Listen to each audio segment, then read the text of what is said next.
Hey everyone, welcome back to the range. My name is Matt, and we've got a body armor test today. These plates have more curves than your girlfriend, wife, or significant other. These are from Hoplite. This is the 261-35X level 4 plate.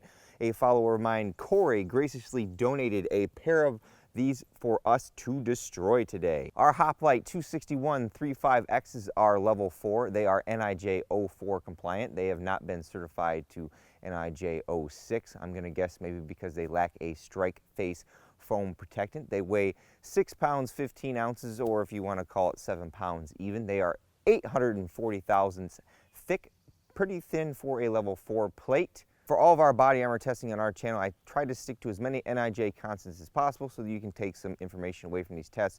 Or if you're the manufacturer, you can go to an accredited N.I.J. lab and pay to have special threat ratings. So we shoot at 45 feet, which is the rifle testing distance for body armor. We shoot at 0 degrees because that is the worst possible scenario. We have a giant clay briefcase that we use as a compressible media. This has the Roma #1 clay in it. It was donated by Chavant. We use a Pro Chronopal digital chronograph whenever possible, as long as it's reading. Our temperature today is around 85 degrees, and because this plate has a ceramic strike face, I've gone ahead and dropped it 2 times on its face per the N.I.J. standard. At the beginning of all of my videos, we put a little spreadsheet that foreshadows what we're going to shoot at it. So we're going to shoot some standard level 4 threats at it, my infamous +P+, and I think we'll shoot some M993 at it.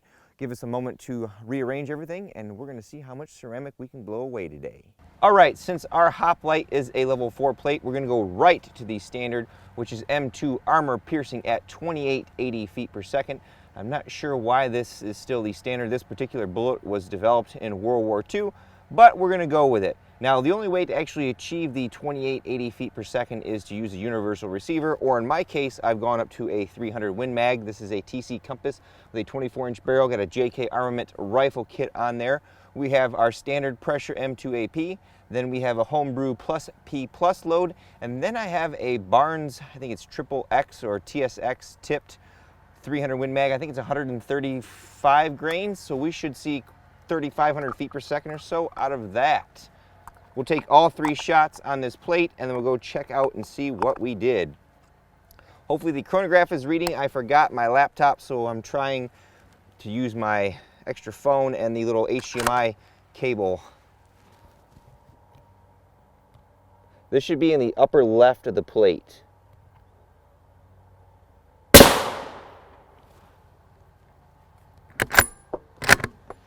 Within the specification there. Now our +P+. Really good velocity off that. Now our Barnes copper.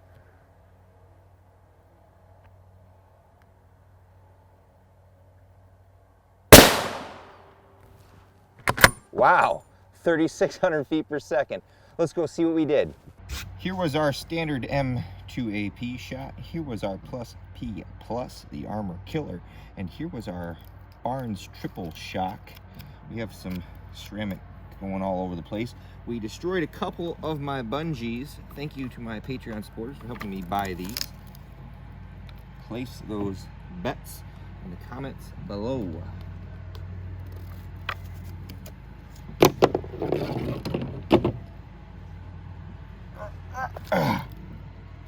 R.A.N.G.E. We have a penetration on the +P+ and our Barnes bullet. Interesting. Now this is the first Hoplite plate that I've shot. It looks like they are using some aramid fiber construction in there. So if we're able to destroy enough of this plate that we can get it apart, we always do teardowns at the end of our video. This is alumina. You can see the white ceramic in there. As I mentioned, this has no foam on the strike face. I'm not sure if there's any kind of polyethylene in the front to help control fragmentation. We have some ceramic coming out on the table.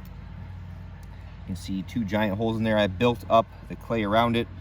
The standard pressure shot, though, I mean, there is like not even a dimple in the back of that plate. So as far as back face goes, it seems to be controlling it rather well.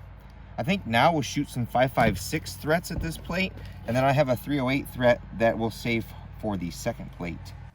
All right, before we step up to our 308 threats, I want to cover our standard 5.56 threats just to make sure that this plate, even after it's been compromised, can still stop what are pretty common threats. We have M193, which is the 55 grain full metal jacket, known for killing steel armor with a 20-inch or longer barrel. We have M855, which is the 62 grain full metal jacket SS109. It has a conical steel tip inside of it and a lead core. We have the Army's new EPR round, 62 grains as well, M855A1, has a much longer and larger steel tip and harder as well.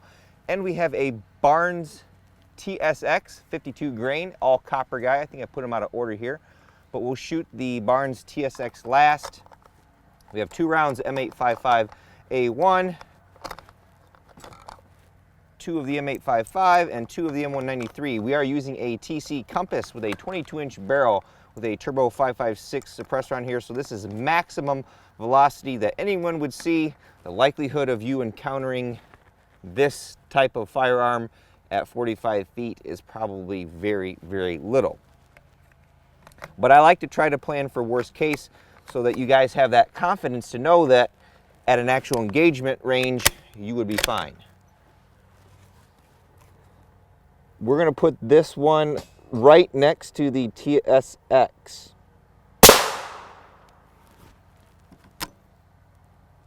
Wow. That's Independence M193.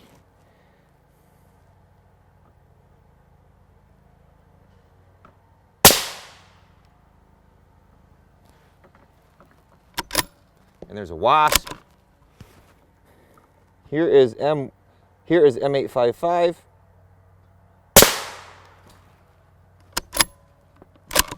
This is the Ingman stuff. I just reviewed this not too long ago.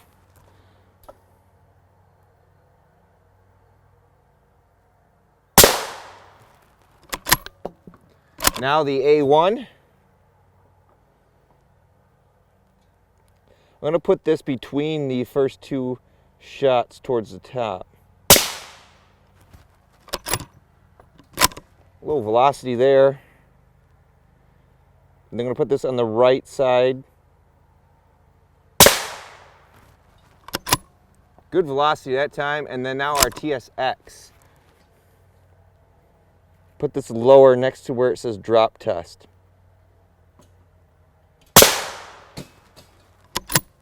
All right, let's go see what we did. We got 7 shots on the plate here. I will have to drop a picture and annotate if these are any different. It's kind of funny how you take these shots and then immediately forget where you place them. This, I know for sure, was the M193 shot. I do believe these 2 were the M855s. This was an A1, I think. And I know this one was an A1 because we said we were going to put one there. Maybe this was the other A1. And then I know this is definitely the TSX down here because that was the last one. I need to learn how to do the old video editing and have a little circle on the shot when I hit the plate with them. I have a feeling based on the ceramic it stopped all these, but you know what it's like to assume. Come on, little plate.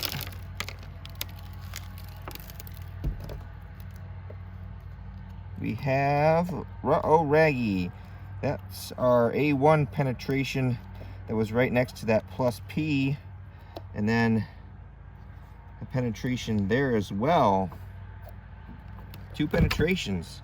So we'll definitely have to check and see which 2 shots those were. Maybe we bust out a fresh plate and retest. Maybe I'll go back and look at the footage to make sure so we can grab the right rounds for testing. But I have a feeling that these high-powered 300 Win Mags compromise this plate pretty well. We ran out of purchase area on plate number 1 for testing, so now we switched to plate number 2. It has also been drop tested. We're going to switch to some 308 threats, and then I think we may follow up again with the 5.56 threat, specifically M193 and the M855A1. They are what penetrated. I went and looked off camera. So we have M993, which is the Army's current armor-piercing 308 round. It has a 130 grain bullet with a very pointy tungsten core. We have M80A1, which is the Army's new, again, enhanced performance round in .308. It's very similar constructed to the M855A1, has a steel penetrating tip and a copper core. And we have P80 black tip, or M61. It's an older offering. We're gonna shoot the P80 last, then the M80A1. We're gonna shoot the two M993s first, because those will be worst case scenario. We are using a CZ557 Urban Counter Sniper. Got the JK Armament rifle kit on here. This is a very nice bolt gun. So we're gonna shoot about 4 inches down on the left side for this first shot.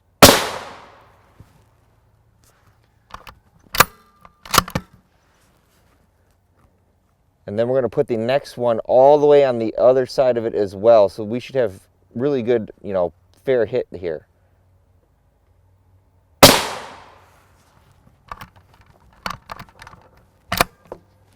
Sticky brass. Now the M80A1.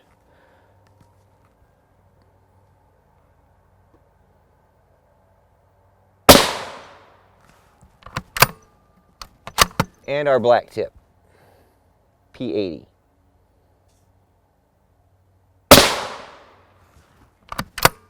Really good velocities off those. Let's go see what we did.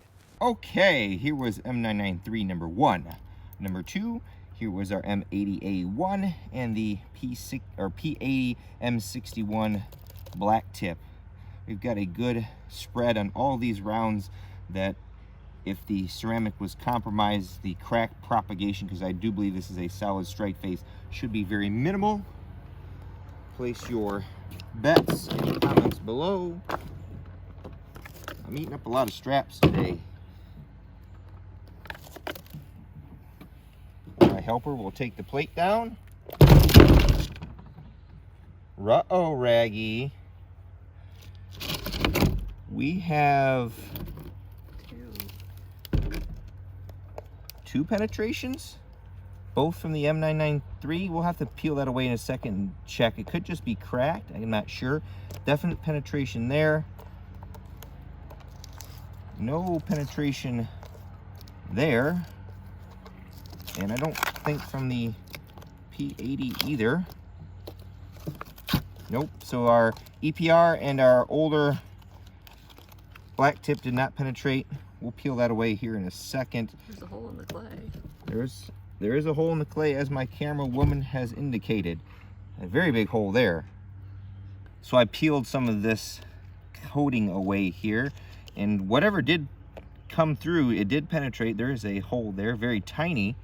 There's not a big spot in the clay, but something did get through on that very first shot, but just barely. Let's retest our 5.56 threats, and I think we'll call it good on this Hoplite 26-135. It's hard to accurately measure back face with my Roman number 1 because you have to keep it at a specific temperature, and then you drop a giant steel ball on it, and if it gives you a certain depth, then it's calibrated. So my clay is not calibrated, so we'll get a guesstimate on our back face here for, say, this M80, right around 32 millimeters, and for the P80 black tip, right around 29 millimeters. I'll have to see if I can find any NIJ documentation for how you measure back face, because I thought you measure it off the buildup, but I think somebody told me that you're supposed to shave all this off and then measure off the flat here. So back face wise, it doesn't seem to be too bad with the materials that they're using. It just doesn't seem to be a very durable level 4 for some of our advanced threats. I think we'll end this test by retesting some of our 5.56 threats. We have more M193 and some M855A1. I would say that this plate is probably less compromised than the first one, mainly because of the difference in energy that 300 Win Mag has versus the 308, but we'll see. A majority of the M193 shots will be and the bottom. I will try to call them out better this time. So this will be lower right-hand corner below the M80A1 shot. That Independence M193, holy crap, that's almost 3,500 feet per second. And then I'll place the second one below the P80 black tip.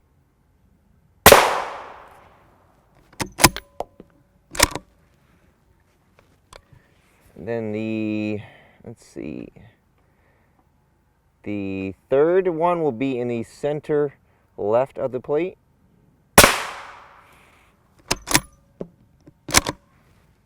Then this one will be right next to it as well.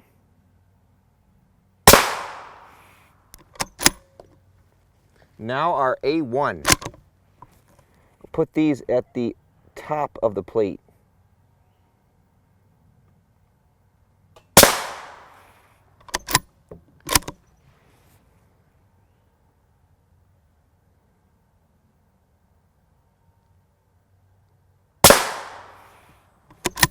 All right, let's go see what carnage awaits us. These shots should be pretty easy to see on this one. This was M193 number 1, number 2, number 3, and number 4. I had my camera woman so graciously write them down in the notepad beforehand. This was A1 shot number 1 and number 2. So we're about 2 inches from that M993 shot on each occasion. So those two will be very interesting. These are far enough away from these other shots. I would consider that a fair hit. NIJ calls for 2 inches minimum. Some will shoot 3 inches. Little helper's trying to help me take the straps off. Let them drop, buddy. Hey! No penetrations, I don't think. Peel some of this coating away here.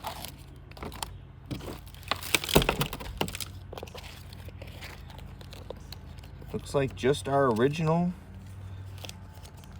from the M993 were the only 2 penetrations there. That is good to know. We must have just been on the right spot of that plate, and it was compromised from that 300 Win Mag that it busted through there. Now the fun part is tearing these all down, and it was not easy. It looks like they used a pretty good adhesive to adhere our ceramic to our backer. Like I said, this is an aramid fiber. You know, Kevlar is a generic term. I'm not sure the specific type of material. Generally with level 4s that we've tested in the past, we're seeing polyethylene for our backer. So this is a different change of pace here. It looks like it does a really good job at controlling back face, but when you get the ceramic degraded enough that this type of material can't stop the faster projectiles going past it. So like here's the back of the plate. This is just some kind of like a Line-X plastic coating, and then this part delaminated from the plate. Here's the back of the first one, and here is the alumina. We will get a measurement on how thick the strike face is. I would say it's probably what, about 420 thousandths thick. This is some type of other material, maybe an aramid fiber, or maybe it's actually all the glue, but it looks like they're using that on the back and then even on the front to bond the alumina and keep it as together as possible, as long as possible, and then this is then bonded to our aramid fiber. I actually can't get this off the front very easy, so I can't really show you that, but like I said, we'll annotate how thick this ceramic is. It is literally all over our table. Well, everyone, that about wraps up our testing of our Hoplite / LTC 261-35 level 4 plate. I was really intrigued to see that the entire backer was compromised of our aramid fiber. I think any of the current level 4s that I've tested use polyethylene and maybe just a little bit of aramid fiber, so it's really interesting to see that that whole backer is aramid. And that translated into really controlled or really insignificant back face when we got our standard pressure M2AP load on there. Now, the downside is to that, after we compromised the plate and some of the M193 and other things squeak through because aramid's not really good at catching speed, that's where we see the advantage of polyethylene is, you know, it turns into that giant softball as it catches those. As Corey requested, we shot 2 rounds of our M993 at our second plate, and even from the 16-inch barrel, it just goes to show how well that tungsten penetrator does at destroying ceramic armor. Well, everyone, I think it's about time for me to get the heck out of here and pack up the old car, because it's actually Father's Day and my family's out here helping me do this, and I think we're all getting hungry, so it's time to go eat. If you guys want to see me test more of Hoplite's or LTC's plates, always drop a comment below, or if you find them making a social media post about a particular model, tag me in the comments and we'll try to get something going. As I close all my videos, I take a moment to thank all those who helped make these possible. Number 1 is my Patreon supporters. Number 2 is Corey, who donated these plates. And number 3 is you all for watching. Until next time, I'll catch you at the range.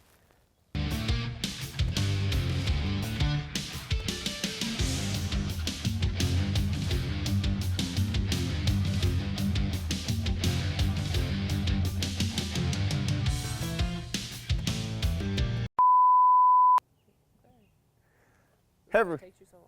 I know. Hey everyone, welcome back to the range. My name is Matt and we've got a body armor test today. These plates have more curves than your wife, girlfriend, significant other, or boyfriend does. Is that it? Hey everyone, welcome back to the range. My name is Matt. We've got a body armor test today. These plates have more curves than your wife, girlfriend, significant other, or non-gender identifying. Oh, see, I could have shot the rest of those.